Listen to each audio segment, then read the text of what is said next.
Rama Rama Hare Hare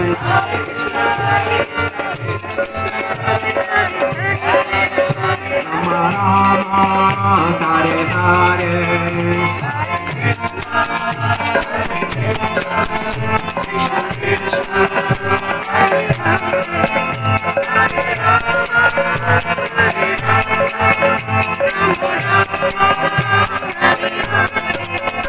Hare Krishna, Hare Krishna, Krishna Krishna, Hare Hare.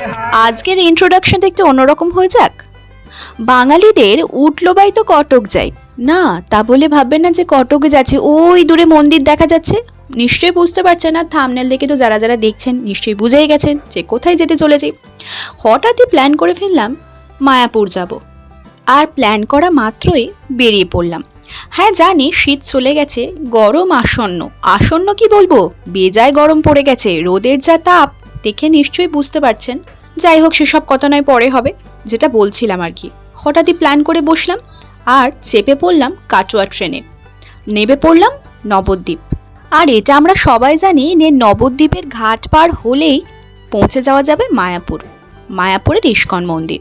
Nabadwip পশ্চিমবঙ্গের নদিয়া জেলার ভাগীরথীর পশ্চিম পারে ও মায়াপুর ভাগীরথী ও জলঙ্গের সংযোগস্থলে অবস্থিত।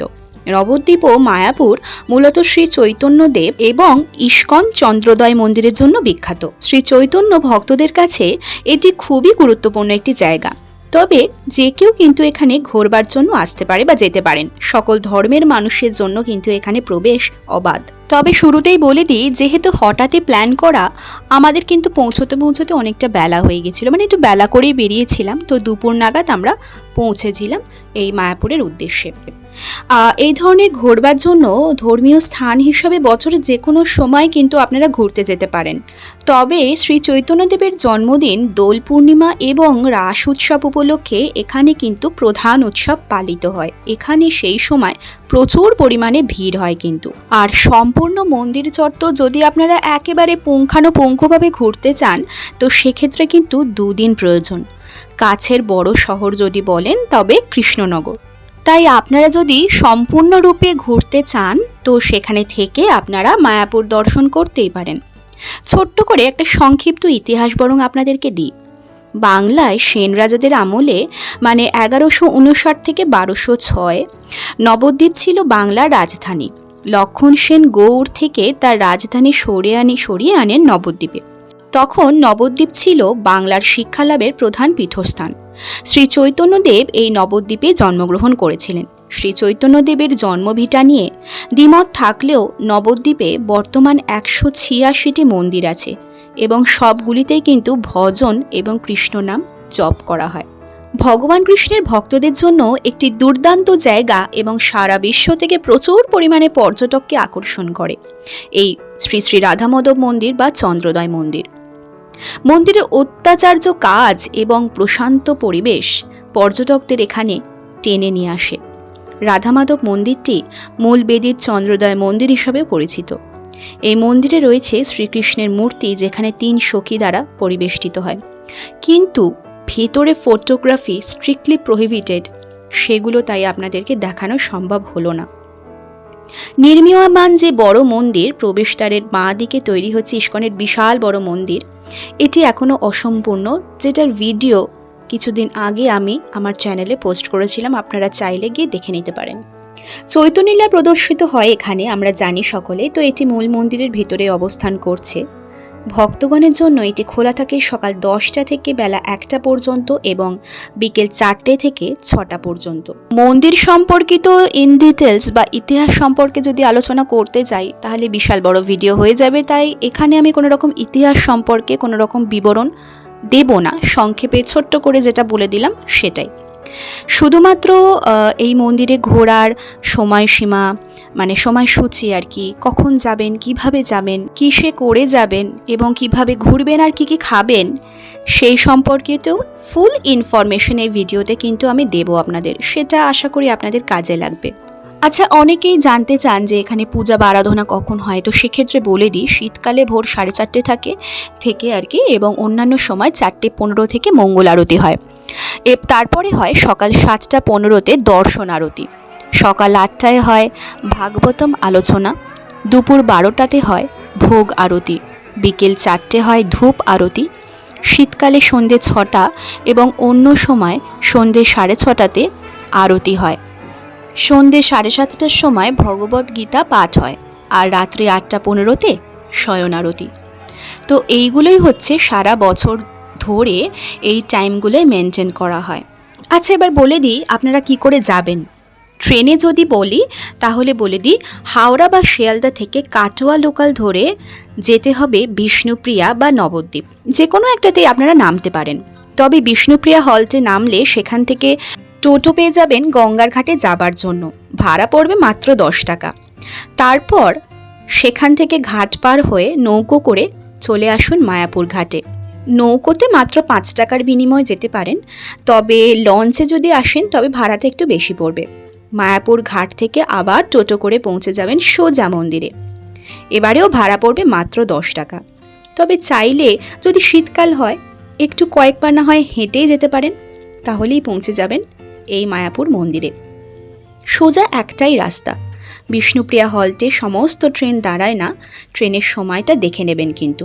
তবে নবদ্বীপে কিন্তু মোটামুটি সব ট্রেনই দাঁড়ায়। একটু আগে যেমন বলছিলাম, কৃষ্ণনগর নবদ্বীপের কাছের সবচেয়ে বড় শহর এবং নদিয়া জেলার জেলা শহর। কলকাতা থেকে অনেক ট্রেন কৃষ্ণনগর কিন্তু আসে, তো আপনারা সকালের দিকে যে কোনো কৃষ্ণনগর লোকাল ধরে কিন্তু চলে আসতে পারেন। কলকাতা থেকে কৃষ্ণনগর স্টেশনের দূরত্ব 100 কিলোমিটারের একটু বেশি এবং সময় লাগে মাত্র 2 ঘন্টা। কৃষ্ণনগর স্টেশন থেকে অটো, টোটো বা বাস ধরেও কিন্তু নবদ্বীপ ঘাটে যাওয়া যায়। জলঙ্গি নদীর খেয়া পার হয়ে আবার 10 টাকা করে টোটো করে বা হেঁটে 5-7 থেকে মোটামুটি 8 মিনিটের মধ্যে মায়াপুর ইস্কন মন্দিরে পৌঁছানো যায়। সকাল 7টা থেকে 9টার মধ্যে অনেকগুলি ট্রেন আছে শিয়ালদা এবং হাওড়া থেকে নবদ্বীপ পৌঁছাবার জন্য। এবার আসি বাস রুটে। কলকাতা থেকে কিন্তু অনেক বাস আসে সরাসরি মায়াপুরে, সেরকমই আর কি ট্রিপ ছাড়া হয়। ইস্কনের বাসও আছে সরাসরি কলকাতা থেকে, সকালে এসে রাতে ফিরতে পারেন। তাছাড়া প্রাইভেট বাসে করেও চলে আসতে পারেন কৃষ্ণনগর শহরে, তারপর মায়াপুরের বাস ধরে সোজা চলে যাবেন ইস্কন মন্দিরে নবদ্বীপ যাওয়ার জন্য। মায়াপুর ও মন্দির দর্শনের জন্য কলকাতা থেকে কিন্তু এসি বাস সার্ভিসেরও ব্যবস্থা রয়েছে। প্রতিদিন ভোর 5:15 কলকাতা থেকে ছাড়ে এবং মোটামুটি বেলা 11টা নাগাদ মায়াপুর পৌঁছে যায়। আবার ফেরবার জন্য বিকেল 4টে মায়াপুর থেকে ছাড়ে কলকাতার উদ্দেশ্যে রওনা দেওয়ার জন্য। যাওয়া ফেরা বা একই দিনে ফেরার বাস কিন্তু পাওয়া যায়। একদিনের ওই এসি বাসের ভাড়া মোটামুটি 450 থেকে 500 টাকার মধ্যেই মোটামুটি পড়ে।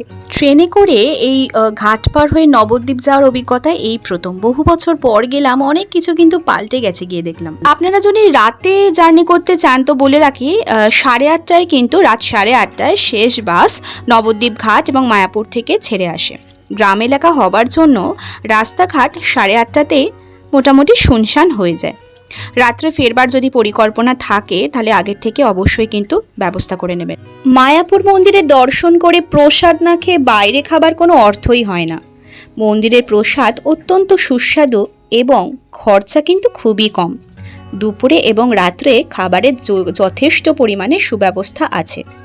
দুপুরে খাবার জন্য বেলা 12টার মধ্যে কিন্তু কুপন সংগ্রহ করে নিতে হবে। গীতা ভবন, গদা ভবন, নামহট্ট ভবনে খাবার পাওয়া যায়। দুপুরের খাবার যথাক্রমে 40 টাকা থেকে 80 টাকা পর্যন্ত এবং রাতের খাবার ওই রকমভাবেই পাওয়া যায়। বাচ্চাদের জন্য হাফ দামে টিকিট কেটে নিতে পারেন, আর রাতের জন্য টিকিট বা কুপন সন্ধ্যার আগে কিন্তু সংগ্রহ করে নিতে হবে। খাবারের মেনু, হ্যাঁ বলছি দাঁড়ান, খাবারের মেনু প্রতিদিন পরিবর্তিত হয়, তবে কম বেশি একই রকমের থাকে। ভাত, শাক, 5 মেশালি সবজি, ডাল মূলত থাকে এবং থাকে খিচুড়ি আর তার সাথে একটা 5 তরকারি মতো। অনেক সময় পনিরের সবজিও কিন্তু দেওয়া হয়।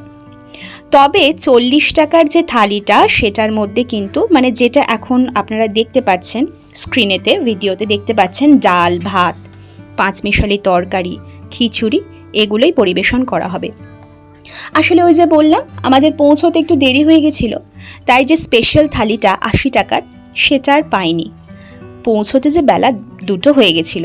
কিন্তু স্পেশাল থালিটা পেতে গেলে আপনাদের 12টার মধ্যে কিন্তু কুপনটা সংগ্রহ করে নিতে হবে। তবে 40 টাকার মধ্যেও কিন্তু ভিড় খুব একটা কম নয়, সেটা আপনারা দেখতেই পাচ্ছেন সামনে। স্পেশাল থালিটার মধ্যে এক্সট্রা করে আপনারা পোলাও পাবেন, পায়েস পাবেন, মিষ্টি পাবেন, চাটনি, পাঁপড়, এগুলো এক্সট্রা করে পাবেন। তবে খাবার মান কিন্তু খুবই উন্নত আর খাবার কিন্তু খুবই সুস্বাদু। রাতের খাবারের সাথে কিন্তু রুটি পরিবেশনও করা হয়। পরিবেশনা খুবই সুন্দর। হরে কৃষ্ণ হরে নাম করে খাবার পরিবেশনা শুরু করা হয়। খাবার প্রথমবার পর যদি আপনারা দ্বিতীয়বার জিজ্ঞাসা করেন তো প্রয়োজন অনুসারে আপনাদেরকে দেয়া হবে। আর মেঝেতে কার্পেট পেতে প্লেট এবং জল সহ খাবার পরিবেশন করা হয়। নির্দিষ্ট সময় খাবার পরিবেশন ছাড়া গীতা ভবনের কাছে একটি খাবারের দোকান আছে, হালকা টিফিন জাতীয় খাবার সেখানে বিক্রি হয়। আর এখানে সামনে যেটা দেখতে পাচ্ছেন সেটা হচ্ছে প্রসাদ কক্ষ। তো এখান থেকে আপনারা প্রসাদ সংগ্রহ করতে পারেন, যেটা মহাপ্রসাদ হিসাবে বিক্রি হচ্ছে 10 টাকা, 20 টাকা, 60 টাকা, এমনকি 100 টাকা পর্যন্ত এখানে কিন্তু মহাপ্রসাদ বিক্রি হয়। সেগুলো আপনারা প্রয়োজন অনুসারে কিনে নিতে পারেন। এগুলো অবশ্যই এখান থেকে কিনতে হবে। বিভিন্ন ধরনের কেক, মাফিন, লাড্ডু, আর এখানে কিন্তু কন্টেনার ওয়াইজ প্রচুর ঘিও বিক্রি হচ্ছে, দেখুন সবটাই আপনারা ভিডিওতে দেখতে পাচ্ছেন। আর এখানে 50 টাকারও প্রসাদম রয়েছে। আপনারা যদি পরিকল্পনা করে নবদ্বীপ গিয়ে থাকেন যে রাত্রে থাকবেন, তো থাকবার জন্য মন্দিরের ভেতরে থাকাটাই কিন্তু সবথেকে ভালো। তবে একান্তই যদি রুম না পান, সেক্ষেত্রে মায়াপুরের কোনো হোটেল পরিবার নিয়ে না থাকবার চেষ্টা করবেন। তার চেয়ে বরং খেয়াঘাট পার হয়ে নবদ্বীপের কোনো হোটেলে থাকুন। আর মন্দিরের মধ্যে থাকার জায়গাগুলি হচ্ছে গীতা ভবন, গদা ভবন, কৃষ্ণ ভবন। সামনেই তো দোল পূর্ণিমা, মায়াপুরে বিশাল উৎসব। এই ভিডিওটা জানি আপনাদের বিশাল কাজে লাগবে, কারণ প্রচুর ইনফরমেশন আছে যে। Ram Ram Hare Hare Hare Krishna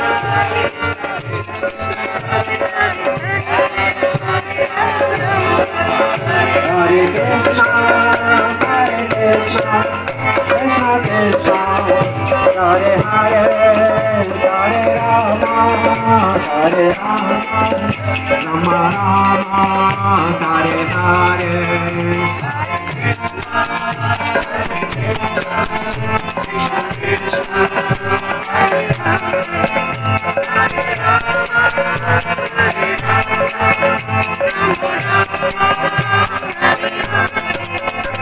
Hare Krishna, Hare Krishna, Krishna Krishna, Hare Hare, Hare Rama, Hare Rama, Rama Rama, Hare Hare.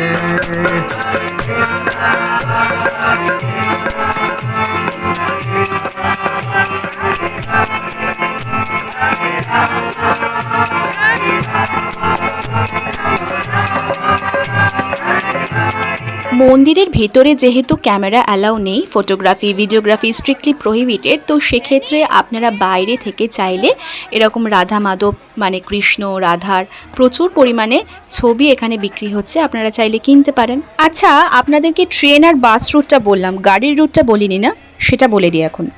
Kolkata থেকে মায়াপুরের সড়কপথের দূরত্ব 130 কিলোমিটার মতন। গাড়িতে করে ন্যাশনাল হাইওয়ে 34 মানে NH 34 ধরে রানাঘাট এবং কৃষ্ণনগর পার করে 3.5 ঘন্টা থেকে 4 ঘন্টায় পৌঁছে যাবেন মায়াপুরে। মায়াপুর ইস্কন মন্দিরে গাড়ি রাখার কিন্তু সুব্যবস্থা রয়েছে। তবে গাড়ি নিয়ে নবদ্বীপ যেতে হলে একটু ঘুরে আসতে হবে, অথবা মায়াপুরে গাড়ি রেখে খেয়া পার করে চলে আসতে হবে। প্রচুর এলাকা তো, বাগান ভর্তি ফুল ফল গাছপালা প্রচুর রয়েছে, কিন্তু যেহেতু গরম পড়ে গেছে ফুলগুলো কেমন যেন মরছে গেছে, শুকিয়ে গেছে, দেখতেই পাচ্ছেন। তো ভাবলাম বাগানটা তুলছিলাম, সেটাই বা কেন তুলবো না, আসতে একটুখানি লেট হলো যে, মানে শীতকাল হচ্ছে, মায়াপুর যাওয়ার জন্য হচ্ছে অ্যাপ্রোপ্রিয়েট জায়গা, ঘুরেও শান্তি পাবেন, চারিপাশের সৌন্দর্য ফুল বাগান দেখেও শান্তি পাবেন। তো আমরা যেহেতু মার্চের শুরুতেই গেছি, তাই ফুলগুলো একটু নেতিয়ে পড়েছে আর কি। নতুন যে বড় মন্দিরটা করেছে, যেটা হচ্ছে এখন বলা হচ্ছে ওয়ার্ল্ডস বিগেস্ট বা লার্জেস্ট হিন্দু টেম্পল, নৃসিংহদেবের যে মন্দিরটা আগের দিন আমি আপনাদেরকে ভিডিওর মাধ্যমে দেখিয়েছিলাম, তো সেটা আসলে খুলতে খুলতে বিকেল 5টা হয়ে যায়। অতক্ষণ আর অপেক্ষা করা যায়নি, আমাদের ফেরারও ব্যাপার ছিল। তাই এই মন্দিরটা সেটা আজকে আপনাদের সাথে আর আমি তুলে ধরলাম না। তবে যদিও সেখানে ক্যামেরা স্ট্রিক্টলি প্রহিবিটেড, সেখানেও কিন্তু ক্যামেরা নিয়ে যাওয়া অ্যালাউ নেই। তাই আজকে মায়াপুরটাই মানে মায়াপুরের ইস্কন মন্দিরের চারপাশটাই আপনাদেরকে একটু ঘুরে দেখালাম। আর আমার এই ভিডিওর মেন মোটিভ ছিল আপনাদেরকে সমস্ত ডিটেলিং দেওয়া, সমস্ত ইনফরমেশনটা দেওয়া, যেটা আমাদের সাধারণত প্রয়োজন হয় আর কি। আর যেহেতু সামনে দোল আসছে, আবারও বললাম দোল আসছে, অনেকেই আপনারা প্ল্যান করছেন হয়তো মায়াপুরে যাবেন, তাই এই ভিডিওটা আপনাদের কাজে লাগতেই পারে। কখন যাবেন, কিভাবে যাবেন, সমস্ত ইন ডিটেলস এই ভিডিওতে কিন্তু আপনারা পেয়ে যাবেন, তাই ভিডিওটা কিন্তু একেবারেই আপনারা স্কিপ করবেন না। তবে দোল পূর্ণিমাতে একবার কোনো না কোনো সময় আমারও যাওয়ার ইচ্ছা থাকলো। যখন যাব আপনাদেরকে অবশ্যই সেটা ভিডিওর মাধ্যমে আপনাদের সামনে তুলে ধরবো, কথা দিচ্ছি। আর যেটা বললাম, যদি একটু বেলা না করে সকাল সকাল যান, তাহলে বেলা 12টার মধ্যে কুপন সংগ্রহ করে আপনারা কিন্তু স্পেশাল থালিটাও এনজয় করতে পারবেন সেখানে গিয়ে। মানে সেখানকার মহাপ্রসাদ না, 80 টাকার স্পেশাল থালিটা কিন্তু আপনারা খেতে পারেন। আর আজকের মতো ভিডিওটা এখানেই বরং থাক। কেমন লাগলো ইনফরমেশনগুলো অবশ্যই কিন্তু আমাকে জানাবেন। দেখা হচ্ছে খুব শিগগিরই, ফিরে আসবো নতুন কোনো ভিডিও নিয়ে। আজকে বরং আসি, কেমন? টাটা।